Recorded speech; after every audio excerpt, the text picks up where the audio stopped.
Here's an easy way to cut with a multi-tool.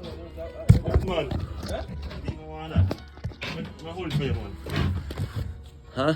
Yeah, here, hold that.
Yes, sir.